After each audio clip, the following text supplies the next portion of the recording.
En Vivir con Salud fomentamos estilos de vida saludables. Hay pacientes que están a mayor riesgo con esto del COVID-19 y son personas que muchas veces no entienden, ¿verdad?, que con esas condiciones que tienen, si se contagian, son personas que se tienen que cuidar, podrían verse unos cuadros comprometidos. Sí, es correcto. Si hablamos de verdad de la mortalidad, básicamente hemos visto que la mayoría de los pacientes, casi más de un 80%, son pacientes que tienen más de 65 años. Y que la prevalencia de esa edad en la población general es bien alta, ¿verdad? Ahí A nivel mundial. A nivel mundial. Y hablamos de Estados Unidos y Puerto Rico, son los baby boomers. Así que básicamente son ellos, es esa población, ¿verdad?, de adultos, pero hay que considerar muchas otras cosas más que le añaden más peso, ¿verdad? Y son las condiciones crónicas que ellos tengan. Así que mucho de la población adulta más de 65 años tienen hipertensión o tienen algún tipo de condición crónica como la diabetes o tienen algún tipo de enfermedad cardiovascular y eso aumenta más la probabilidad de que no te compares con la población menos de 65 años que puede salir de este COVID-19 en comparación a ellos, ¿verdad? Mayormente la mortalidad aumenta. Aunque hemos visto casos de personas mucho más jóvenes, sí, y cada vez vemos gente más joven. Cuando digo más joven, en Puerto Rico, ¿verdad?, según el secretario de Salud, la media es de 50 a 59, eso es ser totalmente joven, en donde se ve la mayor parte, ¿verdad?, de los casos y de las fatalidades, y es muy triste porque son personas, como yo digo, comenzando en esa segunda etapa de vivir, ¿no? Pero sabemos, y desde un principio se dijo, que sobre todo las condiciones cardiovasculares a nivel mundial son las personas que están a mayor riesgo si contraen el COVID-19 de morir. Exactamente. A esas personas, ¿qué consejos podemos darle como médicos? ¿Qué cosas podemos decirle? Porque deben cuidarse. De hecho, salió un artículo la semana pasada, aunque ya sabíamos que el COVID-19, las personas que padecen del corazón están muriendo de arrestos cardíacos. Correcto. Esta población que mayormente se ha identificado que son pacientes que tienen ya una enfermedad coronariana previa, tienen algún tipo de arritmia previa, tienen algún tipo de fallo cardíaco previo, y esos son los pacientes más delicados que tenemos y que se exponen, ¿verdad? O que básicamente están con la situación del virus, son los que mayormente van a tener una mortalidad más alta. ¿Qué les recomendamos? Vamos a seguir la guía. Como nos ha indicado el gobierno, como nos ha indicado salud, como nos indica el CDC y los médicos. Y la mayoría de la gente, ¿verdad?, a nuestros alrededores, quédense en su casa, mantengan una higiene, lávense las manos, si salen de compra. Mira, yo me he topado, ¿verdad?, en la situación de que me encuentro cuando voy al supermercado, veo que hay una población bien alta dentro del grupo donde son mayores de 65, y yo digo, bueno, ¿verdad?, me pongo a pensar, digo, ¿por qué hace que ellos lleguen a tomar este riesgo? Pues mira, básicamente tenemos que, la sociedad, los hijos, tenemos que tomar también participación en esto. Tenemos que, ¿verdad?, cuidar de nuestros viejitos, cuidar de nuestros familiares, y tratar de evitar, ¿verdad?, si puede haber una persona que se encargue, ¿verdad?, si viven juntos, de su mamá, de su tío, básicamente entregarle la compra, no exponerlo. Eso es una buena medida. Lo que pasa es que muchas veces, acuérdate que también muchas veces esta gente es media cascarrabia. Sí. Llegan a esa edad y entonces viven solos, entienden que ellos lo pueden hacer todo solos, guían, y ellos quieren salir y se empernan. Pero una buena medida es esa. Grupo. Sí, que esa es otra, o sea, esa actitud, ¿verdad?, que a veces asumen y entonces pues quieren ir ellos. Pero eso es una buena actitud, que alguien de la familia se puede rotar. Esta semana me toca a mí, le voy y le hago la compra a mami, se la dejo, se la acomodo, se la limpio, se la lavo y la dejo allí. Sí. Y la semana que viene pues le toca a otro. Y así por el estilo, para ayudarlo. Además, esos pacientes deben mantener una comunicación estrecha con su médico para cualquier cosa, ¿verdad? Pues el médico pueda dirigirlos en caso de cualquier síntoma, cualquier situación, porque no meramente puede ser el COVID-19, una persona que a lo mejor el medicamento se le está acabando o que la angustia le suba mucho la presión. Exacto. Son cosas que tiene que consultarla con su médico, porque podemos tener otras emergencias. Exacto. Pues, lo que estamos viendo es una ansiedad, ¿verdad?, dentro de esta población con todas esas preocupaciones, ¿no? De que se me están acabando los medicamentos, el médico, ¿verdad? Que ¿cómo voy a trabajar esto? Y esto es bien sencillo. La mayoría de el grupo médico en Puerto Rico estamos trabajando con la telemedicina. Y muchos están abriendo oficinas. Y hay un grupo, ¿verdad?, de especialistas que sí abren sus oficinas, que tienen que manejar. Es más complicado para ellos, ¿verdad?, que tenerlo de frente. Y hay otro grupo que, ¿verdad?, que podemos a cierta distancia manejar al paciente por vía telefónica o por videollamada. Que si son los refills, que si son los laboratorios, que si evaluarte los síntomas. Pero sí, están abiertos y no tenemos que recurrir a la sala de emergencia, donde nos podemos exponer, o a los hospitales. A menos que no sea estrictamente necesaria y una vez usted consulte con su médico y esa sea la recomendación, ¿verdad? Porque pues si la situación se pone muy difícil, pues es bueno que si el médico le recomienda ir a la sala de emergencia, entonces vaya a sala de emergencia. Porque es importante, porque la angustia puede a una persona que padezca del corazón provocarle, ¿verdad?, una situación que sea una emergencia. Las presiones puede complicarse su situación cardiovascular, ¿verdad? Exactamente. ¿Verdad?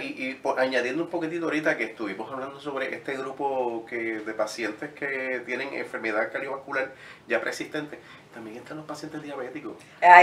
Y no los podemos dejar atrás porque son la mayoría en Puerto Rico. Y son los que no saben que tienen enfermedad vascular. Vamos a ver una información de que el hijo mayor del ex senador Orlando Parga arrojó positivo, ¿verdad?, a esta prueba del COVID-19. Waldo Parga Contreras, y me acompaña precisamente el ex senador. ¿Cómo está, Parga?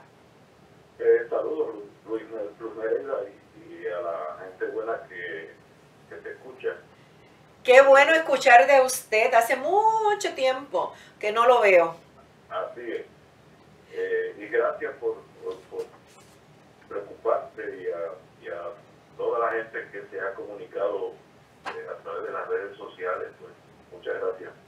¿Cómo se encuentra su hijo Waldo al día de hoy? Que sabemos, ¿verdad?, que se contagió mediante un empleado de un hospital en Detroit, Michigan. Bueno, él, la información que tengo es que no tiene síntomas. Salió positivo de la prueba. Aparentemente, pues le hicieron la prueba a todos los pacientes del nursing home donde se encuentra. Y él está entre los positivos. Y tenemos la respuesta en que resulte ser, como tantos otros casos, que no se manifiestan los síntomas. Pero es una angustia, porque esta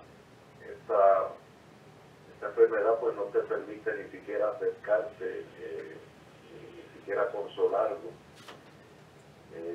Mi nieta, que es la que él está incapacitado, y ella es la que lo cuida. Es difícil porque solamente lo podemos hacer, ¿verdad?, por teléfono, o quizás a lo mejor la nieta poderte hacer una videollamada y a distancia, ¿verdad?, quizás verlo. Quizás ese es el mayor dolor que trae el COVID-19. Sí, es una cosa terrible. Y él pues fumó toda su vida, y aprovecho la oportunidad porque a veces pues los jóvenes no se dan cuenta del daño que eso representa para el resto de la vida. A la larga, sí, tiene unas consecuencias. Tiene consecuencias. Y porque entonces se dañan los pulmones y ahí lamentablemente este virus se aloja precisamente ahí, causando en muchos casos una fibrosis pulmonar. Esa es la gran preocupación que tenemos con este caso. Así que una advertencia para los que están empezando su vida, y que se sienten atraídos por el cigarrillo y hasta por el invento ese nuevo del vaporizador. El vaping. Que tengan eso en la conciencia de que los años pasan y entonces eso pasa factura. Exactamente, así mismo es. ¿Su hijo está en el hospital? ¿Dónde está su hijo ahora mismo? Él es el Detroit. Él tuvo una caída, una fractura en un hombro, y estuvo meses hospitalizado. Entonces ahora está bajo un sistema de terapia. Él sufrió un accidente automovilístico cuando tenía 24 años, y ha pasado la mayor parte de su vida sufriendo los resultados, las consecuencias de ese accidente. Su vida no ha sido fácil y lo tenemos pegado al corazón, y como tantas familias puertorriqueñas, pues yo también vivo esta realidad de que mis hijos están en Detroit, mi otra hija en Miami, mi hijo menor en Nueva York, precisamente en el centro así, de toda esta pandemia, ajá. de toda esta desgracia. Así que uno vive de oración en oración. Eso es así. Gracias, señor, ex senador Orlando Parga, por haber compartido con nosotros, ¿verdad?, su sentir. Esperemos en Dios que su hijo pueda salir de esta y en que en algún momento usted pueda volverlo a abrazar. Muchas gracias por tus buenos deseos y por haberme permitido expresar estos sentimientos con tu radio audiencia. Que Dios lo cuide mucho. Gracias. A usted. Vamos a continuar acá con el doctor Orin Martínez y nos quedamos en el tema del diabético, que muchas veces, que también es otro de los grupos de alto riesgo con el COVID-19. Es correcto. Los pacientes diabéticos, ¿verdad? En muchos momentos de su vida, ellos tienden a tener lo que le decimos médicamente es la hiperglicemia, son esos niveles altos de azúcar, obviamente en la población que no está controlada, lo cual aumenta más el riesgo, ¿verdad? Ya que no limita al sistema inmunológico, y estando en un descontrol de azúcar provocaría, ¿verdad?, de que el paciente entrara en ese grupo alto de mortalidad. Habiendo hablado de que el paciente diabético son crónicos, muchos de los pacientes diabéticos tienen enfermedad vascular ya. Eso es otro problema. Que ese es uno de los problemas que cuando saltamos al grupo primario, donde ellos tienen ya enfermedad coronariana, enfermedad cardiovascular, es el diabético el que también presentaría estos, a largo plazo, estos problemas. Así que también lo expone y lo pone también como si fuera parte del primer grupo. Quizás hay alguien, la gente se pregunta muchas veces, ¿qué tiene que ver el pulmón y el corazón, verdad? Leyendo un artículo esta semana, aunque ya eso lo sabíamos, a quienes le da el COVID-19, lamentablemente casi siempre están falleciendo aquellos que ya tienen problemas del corazón, de arrestos, ¿verdad?, cardíacos o failure arrest. ¿Por qué? ¿Qué es lo que pasa entre el pulmón y el corazón? O sea, tienen una relación simbiótica, se intercomunican, son el uno, se ayudan al otro. Sí, sí. Son hermanos fraternos. Son hermanos que dependen totalmente uno del otro. El corazón es una bomba, básicamente va a bombear esa sangre que salió del pulmón, y el pulmón tiene esa función de oxigenar esa sangre para que nosotros, ¿verdad?, nuestros tejidos reciban el oxígeno. Así que esa relación entre pulmón y corazón es simbiótica, como tú dices. Si sabemos que el pulmón no está funcionando adecuadamente, va a hacer que nuestro corazón trabaje aún más forzado, ¿verdad?, de lo que es normalmente. Así que un paciente que está pasando por un COVID, un paciente que, ¿verdad?, ya ha presentado los síntomas, el problema de toda esa cascada que provoca que el pulmón no pueda trabajar en esa membrana de la transfusión de oxígeno, va a hacer que el corazón empiece a trabajar aún más fuerte. Y un paciente que tiene un corazón débil, un corazón con enfermedad vascular, coronariana, un corazón débil que ya no late ni aprieta fuerte para sacar la sangre, es el paciente que va a entrar en esa línea finitita, ¿verdad?, que hace que tenga una mortalidad más alta del otro grupo de los pacientes. Cuando miramos que muchos pacientes, ¿verdad?, esto puede causar y dejar una secuela, y se ha visto el COVID-19 de una fibrosis pulmonar en donde les resta entre un 20 a un 30% esa capacidad del pulmón. Cuando hablamos de esto, ¿qué implicaciones tiene? Pues básicamente todos los días estamos aprendiendo del COVID-19, sí, todos los días algo nuevo, y todos los días aparece ya lo que decíamos al principio, no lo estamos diciendo ahora, y lo que hemos hecho es cambiar y aprender. Sí se ha visto de que esta población que salió del COVID-19, que se la vio totalmente en el extremo del borde de la muerte, fueron pacientes que fueron entubados, pacientes que estuvieron en cuidados intensivos, vieron que el paso del COVID dejó una cicatriz, por decir así, dentro del pulmón. Un paciente que ahora desarrolla un problema pulmonar que no sabemos todavía si va a ser crónico para todo el resto de su vida o es durante una etapa de convalescencia luego del COVID-19, ¿verdad? En una etapa de recuperación. Pero Y eso lo fibrosis vamos a ver. pulmonar no es algo fácil, es una No, condición. es una cicatriz, es un pulmón donde ya básicamente tiene un tipo de restricción, ¿verdad? A estas no es el personas mismo que pulmón normal. caminar les va a restar el aire, Correcto. hacer cosas diarias les va a Correcto. restar. O sea, ¿qué pasa cuando una persona es diagnosticada con fibrosis pulmonar? Un paciente, bueno, hoy día vemos muchos diagnósticos de fibrosis pulmonar, pero el paciente no tiene, hay que ver el estadio, ¿verdad? Ujú.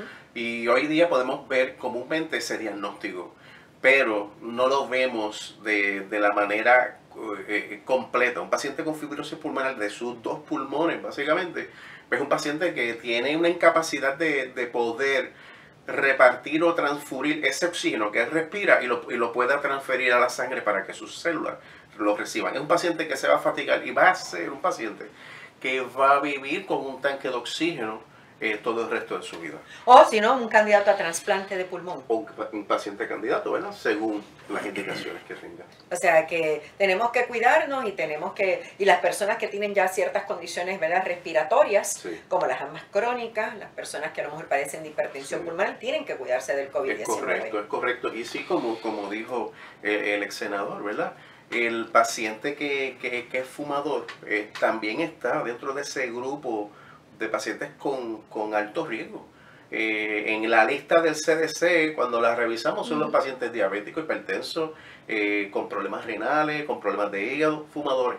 Sí que están dentro de ahí porque sabemos que ya el paciente tiene algún tipo de problema crónico respiratorio. El otro día estaba leyendo en donde el COVID-19, como tú bien mencionas, todos los días aprendemos algo, causa daño también al riñón y a nuestro hígado. Es correcto, es correcto. O sea que ya vemos unas secuelas en otros órganos y funcionamiento de nuestro cuerpo. Sí, todavía la data, ¿verdad? Sí, yo sé que no es precisa.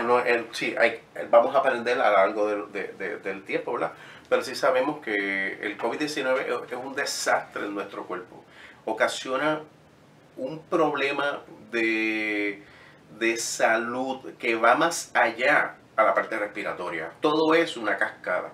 Y va llevándote desde problemas respiratorios que provocan problemas cardíacos que van a provocar problemas renales y problemas hepáticos. O sea, que básicamente el cuerpo tratar de luchar y sobrevivir puede provocar de que muchos de los órganos, que por cierto, cuando vemos el paciente que muere con el COVID-19, tiene una disfunción multiorgánica.